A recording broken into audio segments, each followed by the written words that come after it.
هم عن اللغو معرضون والذين هم للزكاة فاعلون والذين هم لفروجهم حافظون إلا على أزواجهم أو ما ملكت أيمانهم فإنهم غير ملومين فمن ابتغى وراء ذلك فأولئك هم العادون والذين هم لأماناتهم وعهدهم راعون والذين هم على صلواتهم يحافظون أولئك هم الوارثون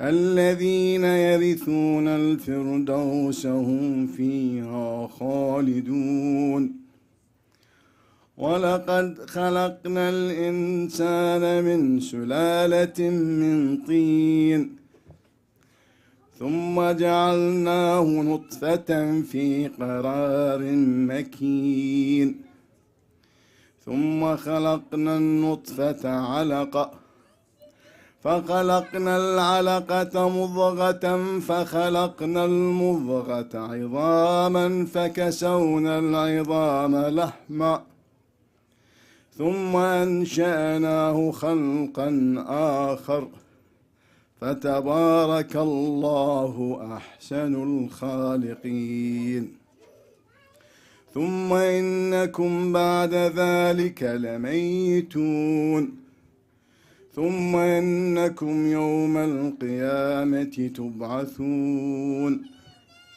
ولقد خلقنا فوقكم 7 طرائق وما كنا عن الخلق غافلين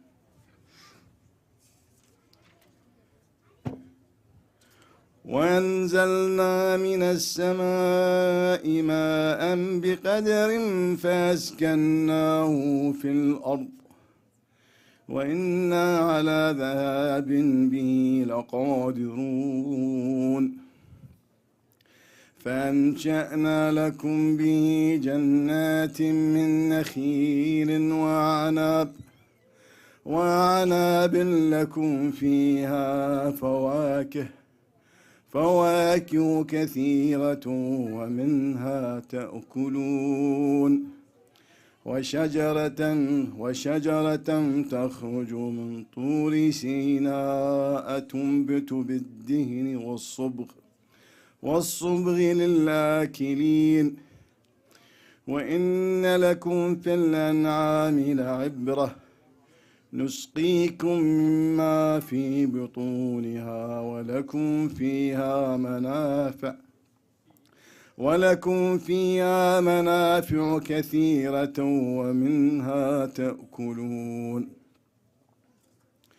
وعليها وعلى الفلك تحملون ولقد أرسلنا نوحا إلى قومه فقال يا قوم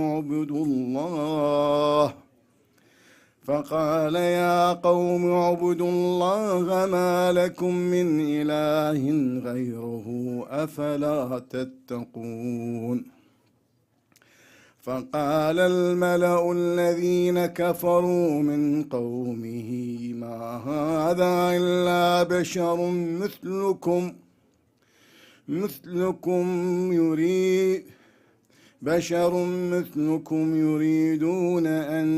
يريد أن يتفضل عليكم ولو شاء الله لأنزل ملائكة ما سمعنا بهذا في آبائنا الأولين إن هو إلا رجل به جنة فتربصوا به حتى حين قال رب انصرني بما كذبون فأوحينا إليه نصنع الفلك بأعيننا ووحينا فإذا جاء أمرنا وفار التنور فاسلك فيها من كل زوجين اثنين وأهلك إلا من سبق عليه القول منهم ولا تخاطبني في الذين ظلموا إنهم مغرقون. صدق الله العلي العظيم. اللهم صل على محمد وآل محمد.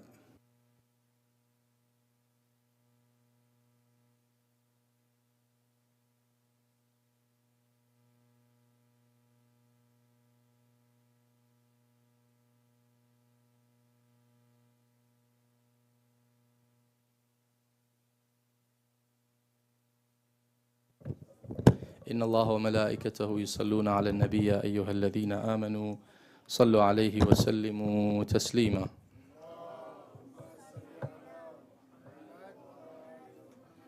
The second, for the love of Amir al-Mu'mineen alayhi salam. The third, with your loudest voices, for the love of Lady Fatima al-Zahra alayhi salam.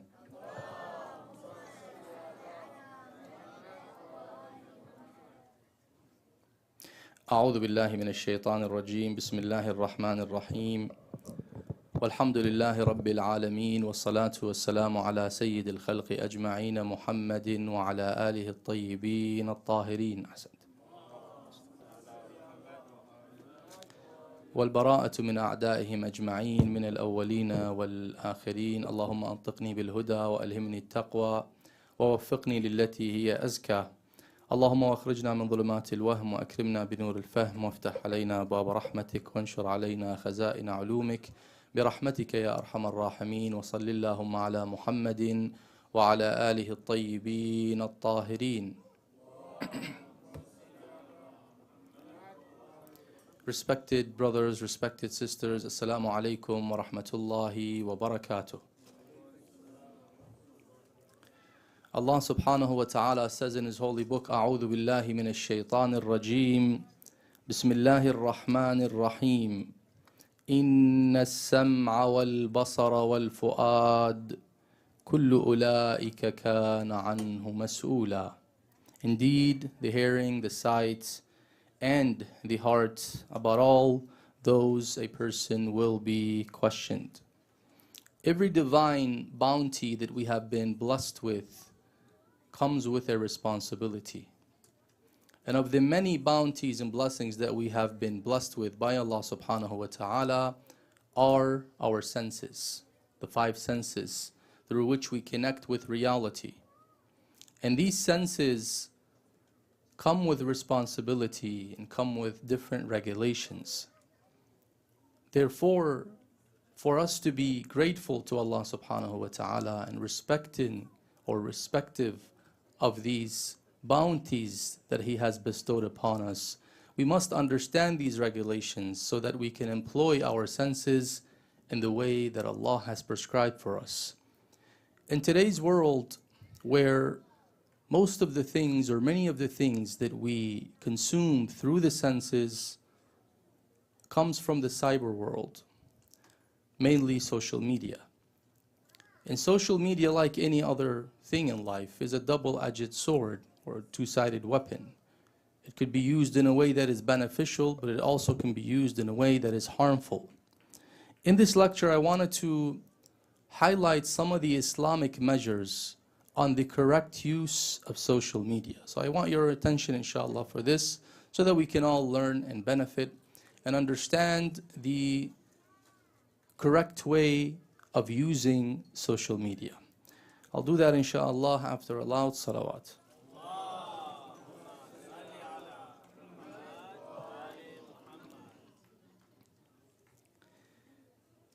The first thing that we have to keep in mind when it comes to consuming social media is moderacy.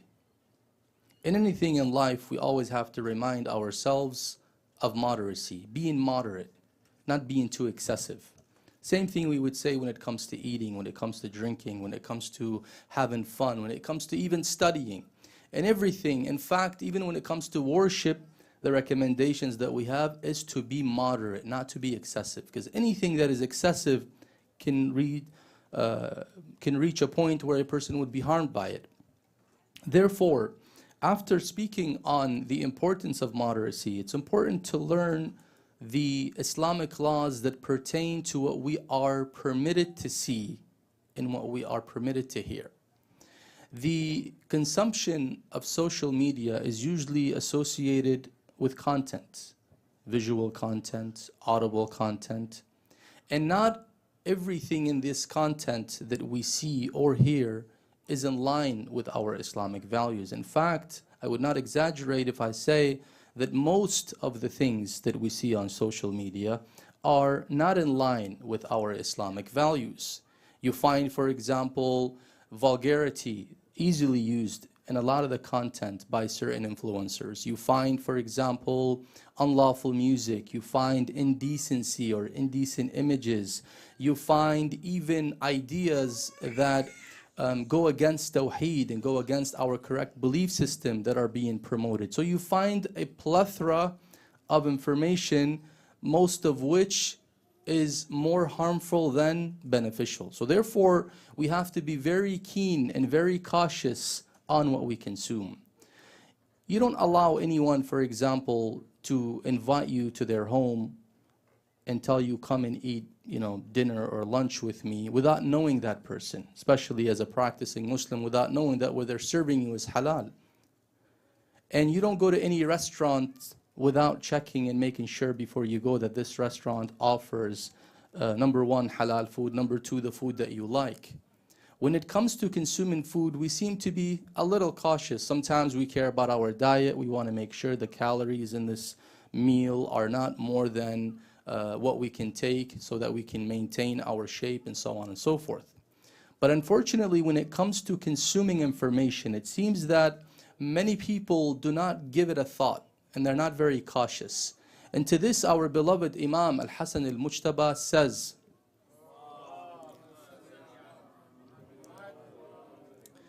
in this hadith, which is reported in Safinatul Bihar by Al-Qummi, he says, I am amazed, or I wonder.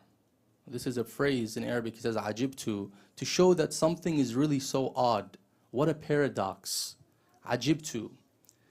How amazing, or how, in a bad way, not in a good way, how amazing, right? Like, I wonder, I'm astonished to see such a behavior or such an approach where a person is so keen and careful on what they allow their stomach to consume, yet they are negligent towards what they allow their mind to consume.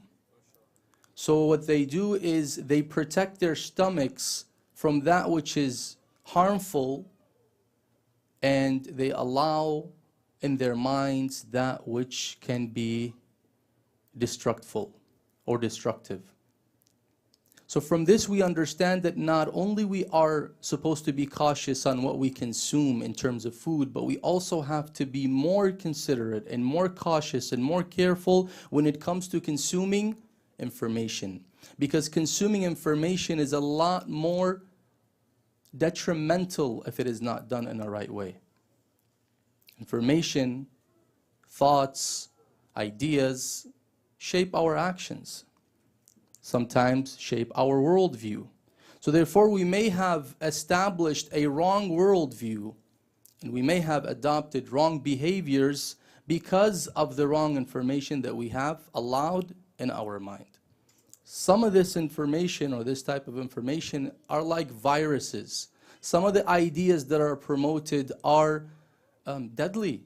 You may not see it immediately, but they are highly detrimental to your spiritual well-being and even to your mental health. I'm not going to get into the cons of the use of social media and many other studies that scholars who are not even Muslim from the secular world have talked about. So it's not something that, when I tell you that it is detrimental only from an Islamic standpoint, even from a secular standpoint, there are many repercussions to the wrong use of social media. So this is the first point that we have to bear in mind, to understand that the information that we consume on social media has to be looked at carefully. In other words, the influencer or the person who's speaking to you via social media, you cannot give them the authority to take your mind and put whatever they wish to put in it. Because sometimes we lay back and we listen to someone speak and we just give them the green light, allow them to say whatever, and we allow all that information to settle. Whereas we have to raise our guards by default and make sure that, hold on, is this person speaking information, first of all, that is authentic, credible, beneficial, or they're just speaking things out of their own opinion? Are they dispersing information that could be or that could go against my spiritual well-being? Do they, in this type of rhetoric or talk, pose a threat to my spiritual well-being, to my religiosity? All these things have to be looked at.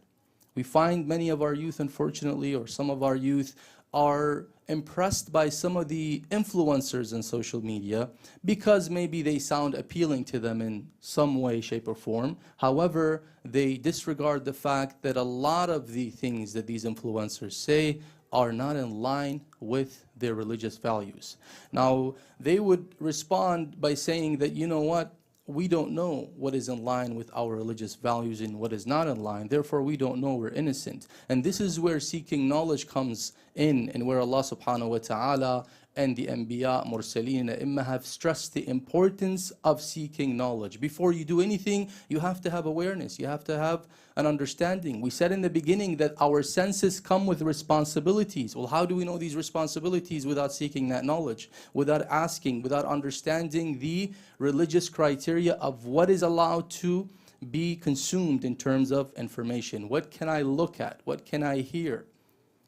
Unlawful music is often played in many of these videos. Sometimes it's a TikTok that is talking about something, may not be a bad thing, but in the background there is this music that is subconsciously penetrating your mind and creating all kinds of mess for you that you may not see immediately, but you will see as you grow. In fact, there are certain people with certain agendas that can tap into your subconscious mind through certain types of music and musical instruments. There are certain studies I have come across a while back where certain music is composed in a way to send certain messages to your subconscious mind. Now, you wouldn't understand the language. It's music. You know, it's language that is based on music. So you can't really hear what they're telling you. Is it a good thing or a bad thing? But they're doing it through music. Now you hear it and you think it's amusing. It sounds nice. I want to turn it on, lay back, go to sleep so that I can sleep comfortably. But you're not realizing the damage that it's doing because it is sending a lot of wrong messages to your subconscious mind, which could negatively impact your conscious mind, not just in the long term, but even in the short term. I want to share a story with you. This is from the tales that we learn wisdom from. A lot of people, unfortunately, or I want to change a lot to some just to be safe, some people accept anything they see without verifying, even without giving it a second thought. You know, some things, if you just think about it for like a couple of seconds, you realize that it doesn't make sense.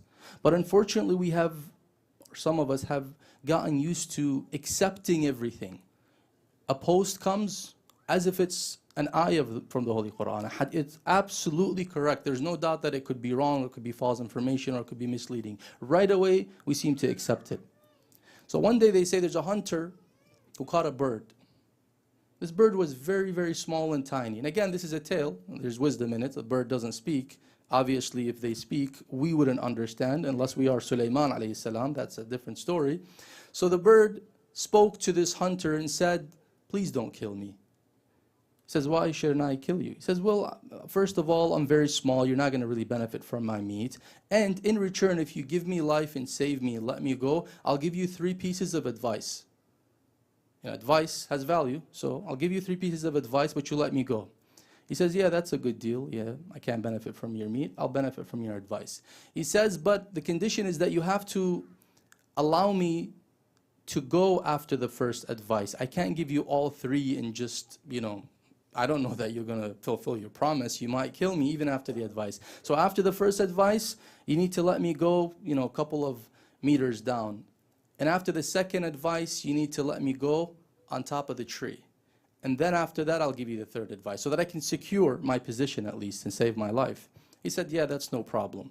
So the first advice he gave him, he said to him, whatever you hear, don't believe it immediately. Think about it for a second. See if it makes sense. Run it through your logic. Whatever you hear, don't right away accept it. He says, yeah, that sounds like good wisdom and good advice. What is the second advice? So he goes a little bit further and he says to him, if you miss out on something that wasn't meant to be for you, don't be too regretful about it. It's okay. Let it go. Move on with your life. He says, okay. As soon as he got to the tree, he looked at him, the bird, and told the hunter, he said to him, I tricked you. He says, how? He says, right now in my stomach, there's 2 kilos of gold. If you had killed me, you would have benefited from that gold.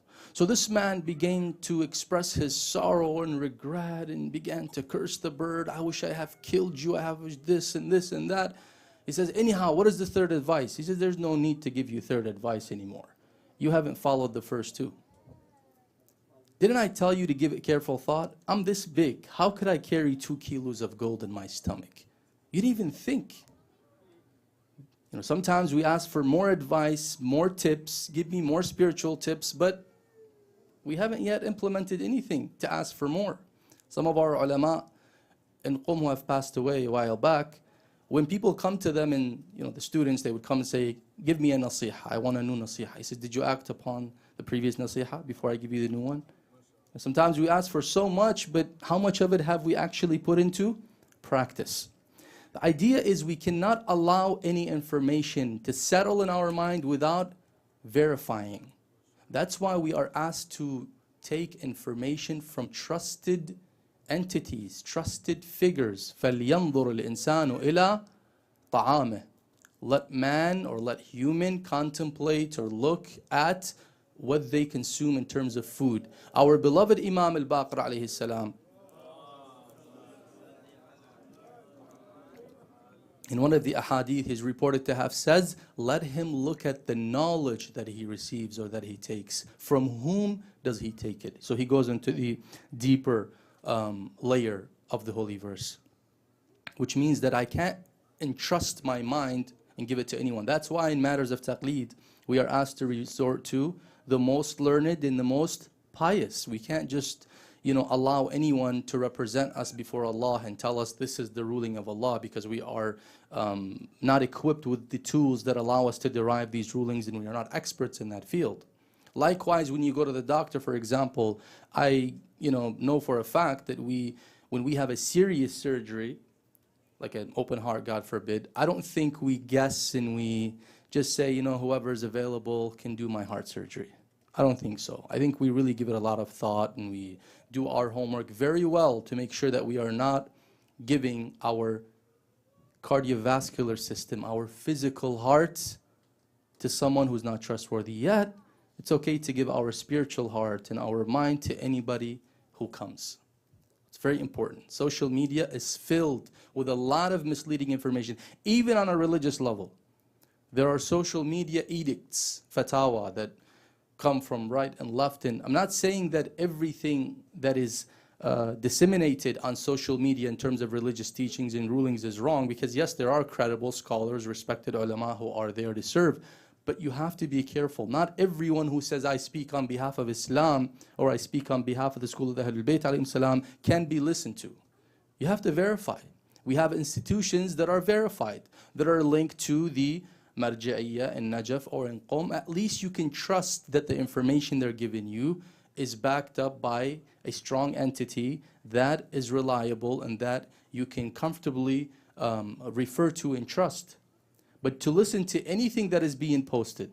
And oftentimes I see, for example, on Instagram, some people with maybe good intentions, they bring different maxims from the internet or different types of sayings, and they attribute them to Ali ibn Abi Talib alayhi salam. And I look at these sayings, there's no source, there's no reference, and I look in the Nahjul Balagha and the rest of the books, we have no such sayings. They may sound good, but they're not even attributed to Ali ibn Abi Talib in our books. There's no reference.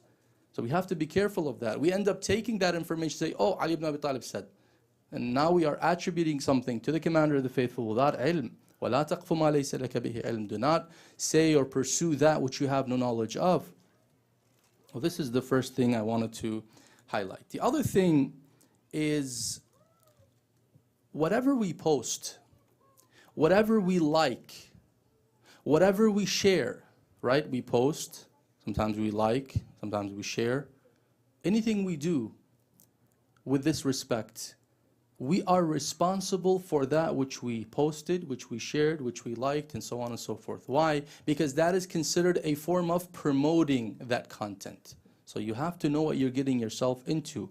That post that you put a like on, if it is a post that promotes something sinful or unlawful or a wrong idea, now you have become a partner with the producer of that post, and you have to answer to Allah subhanahu wa ta'ala. So it's not a good idea to friend anyone who comes your way on social media, and then to compliment them, you give them likes on whatever they say, even if it's nonsense or whatever they post.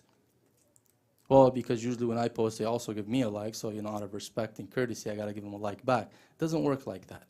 If the post is not verified to be clean and devoid of that which is unlawful, you cannot give it a like or share it or post it. He said, who cares? There's like 5 people are going to see it.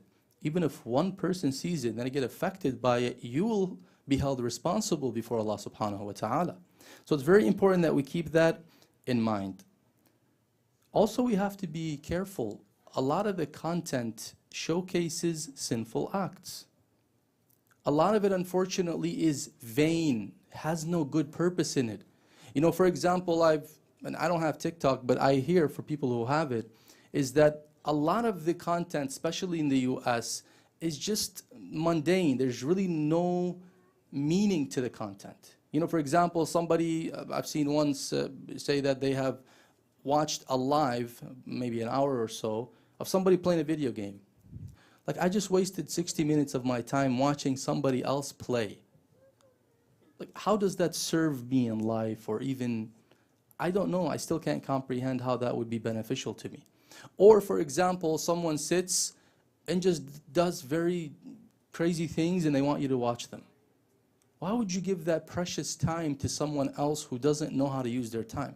They don't know how to use their time and they're wasting it. Why should you also waste your time and sit in front of that person and not put that time into good use? That is something else that we also find prevalent on social media. In addition to that, the addiction aspect. And we talked about that at the beginning in terms of moderacy. Some of our youth, unfortunately, have built a very strong relationship with these platforms, such that if they miss a day without social media, it feels much harder than missing Salatul Fajr for that person. Much more difficult to bear. If they miss a month of Fajr, it's okay, I'll do qada.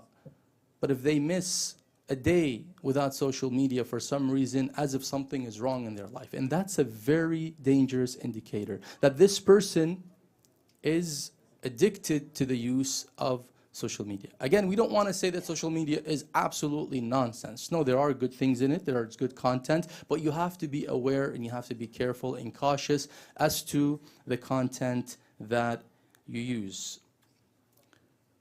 Lastly, the companions of our beloved Imam Al-Hussein alayhi salam, who we are commemorating on this night, they were known for making the best use of their time. If we truly want to be among the devoted assistants and companions of our 12th Imam, we have to keep that in mind. That all the time that we can make use in service of our Imam by working on ourselves and elevating ourselves would make the Imam happy and pleased with us. On the night of Ashura, what were the companions doing? Like tomorrow, that's it. they know they're going to fight and they're going to be martyrs. So should they go sleep and have some rest so they can get some energy for tomorrow's battle? They used that time for reciting the Holy Quran. They were seen reciting the Quran for hours and hours on the night of Ashura. Anytime they have, they try to make the best use of it. And this is what makes them great. This is what makes them worthy of the praise of Imam Hussein when he says his famous word, which is reported in several books. He says, "Ma ra'aytu ashaban khayr min ashabi." I have not seen better companions, better friends, better loyalists than that of my ashab and my companions. They were serious people. They were righteous people. Our beloved Imam al-Sadiq alayhi salam,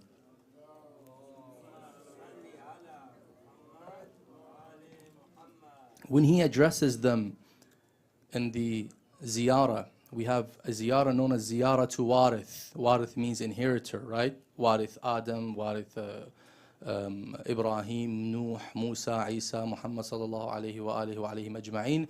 We know that they are, the Imam is the inheritor, so we call that ziyarah to warith.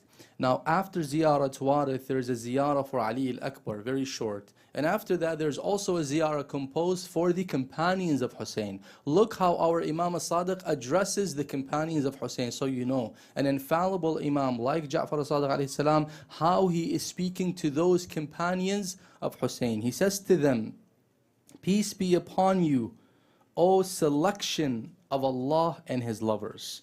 These are the people who were selected by Allah. Selected as in, these people were given the opportunity to be with Hussein on the day of Ashura and to achieve that great status and that martyrdom. He says, "Peace be upon you, O loyalists and dears of Allah." He calls them loyalists, awliya, and dears, ahibba of Allah subhanahu wa ta'ala.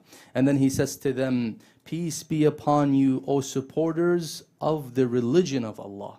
They are truly and indeed the supporters of the religion of Allah. And then he says, "Peace be upon you, O supporters of the commander of the faithful, alayhi salam. Peace be upon you, O supporters of Fatima, the Diane of the women of this world. Peace be upon you, O supporters of Abu Muhammad al-Hasan, son of Ali, the saintly and sincere. Peace be upon you, O supporters of Abu Abdullah." And then he says, "My father and my mother be sacrificed to you." What a strong statement. "Verily, pure be you and pure be the soil in which you were buried. You attained great success. Assalamu ala al-Husayn." All together. Assalamu ala al-Husayn wa ala Ali ibn al-Husayn wa ala awlad al-Husayn wa ala ashab al-Husayn ورحمة الله وبركاته. Al-Fatiha for all of your marhumin and for all mu'mineen and mu'minat, along with the loud salawat.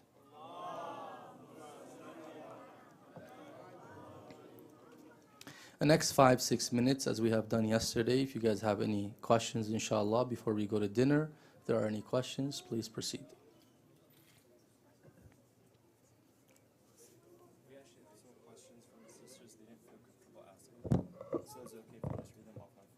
I can do that. Yeah. You want to read them? Yeah, I can read them. Go ahead. Okay, Sayyid. So the first question we have from one of the sisters is Zanjir considered haram? Yeah, bring this closer so Okay. I can hear you.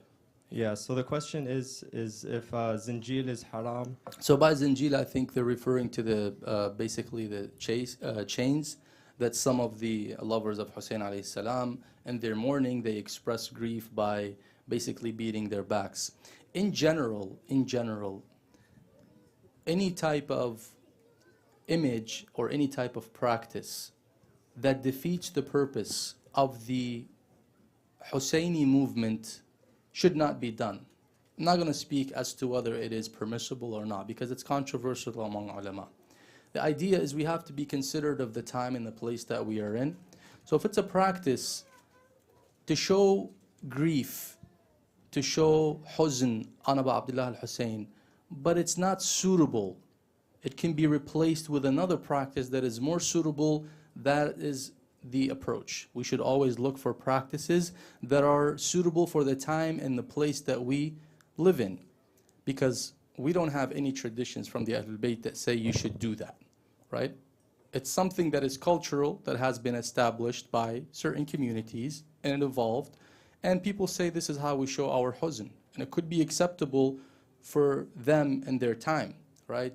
Because the general rule is it is highly encouraged to show mourning and huzn and express grief for Abu Abdullah al-Hussein. How do you do it varies.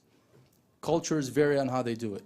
Someone, for example, to them when they are saddened, they just wear black and shed tears. That's their way of doing it. Others, when they're saddened, maybe they just, sit home and just remember the calamity that befell Hussein alayhi salam. Others, they may beat their chest.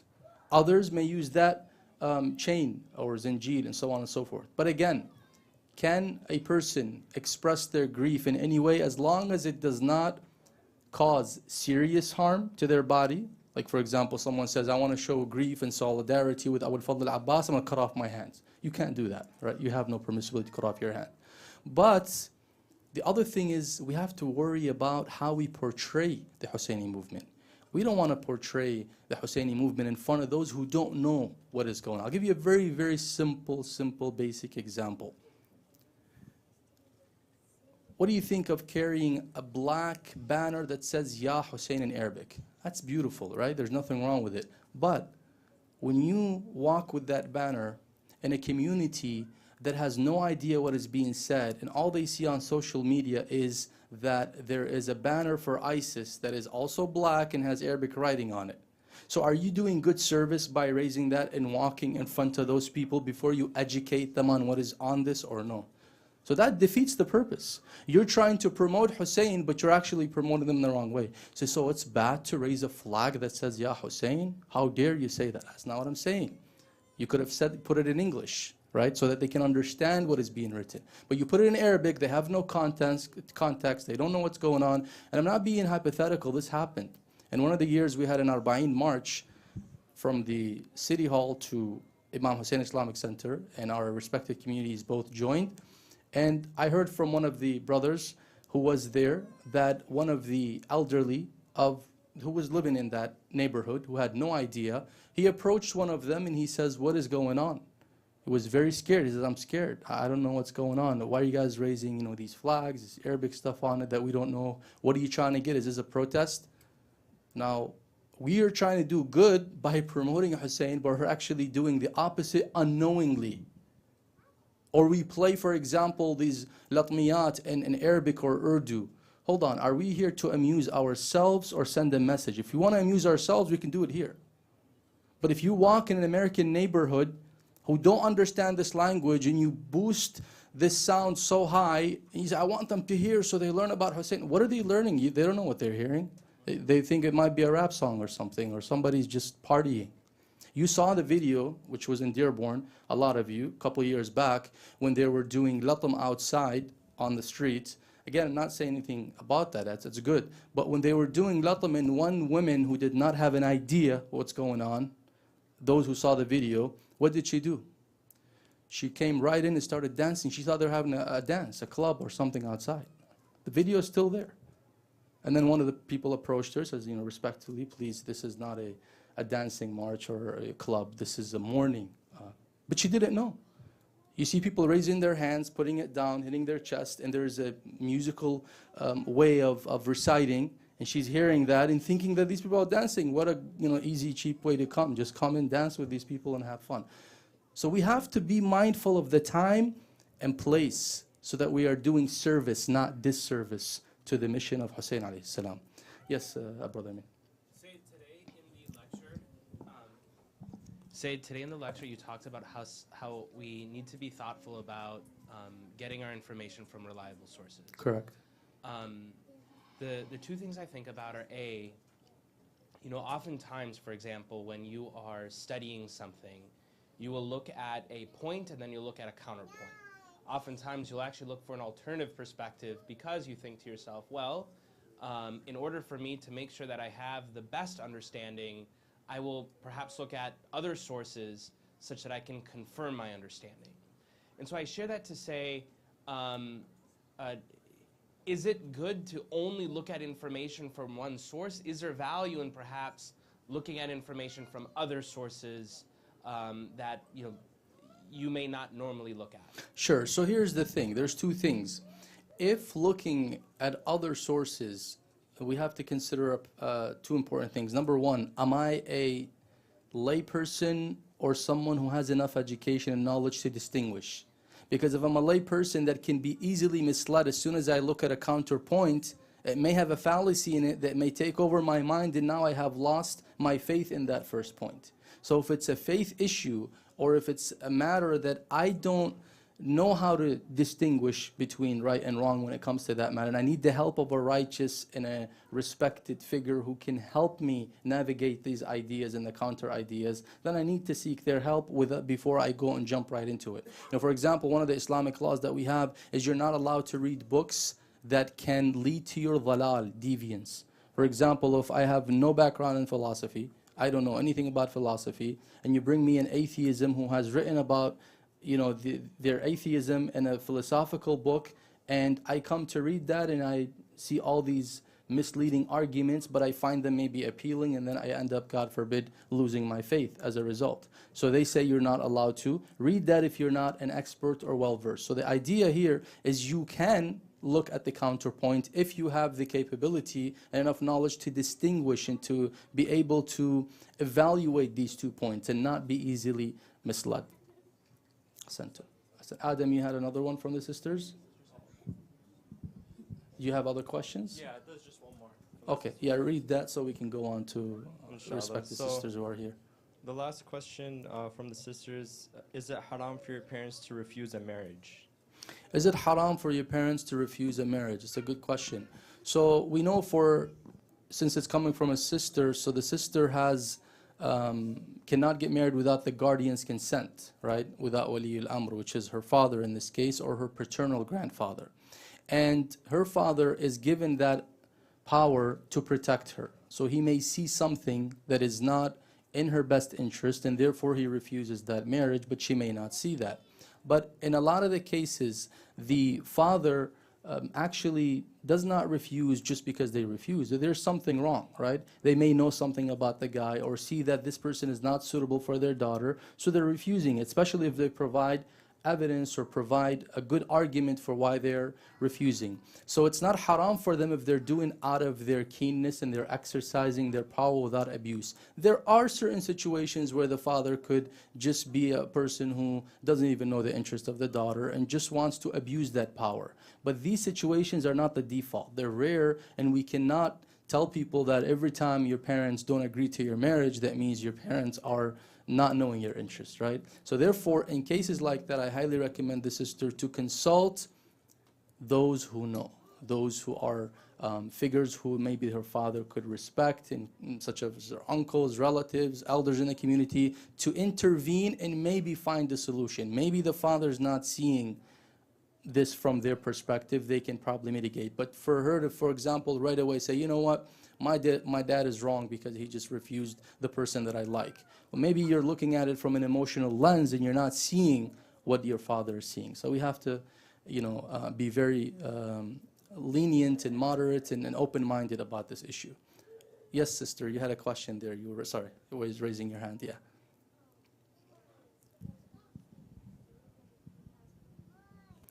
Okay, you're saying what is the most sin that you can do or haram thing you can. So I don't want us to be thinking of what is the most gravest sin that we can do, and then, but how do you repent? Of course, shirk is the highest of sins. Shirk is to associate a God with Allah. Then, God forbid, taking away somebody's life. and then also being unkind and disrespectful and rude towards your parents, cutting off your relatives. These are one of the top gravest sins in Islam.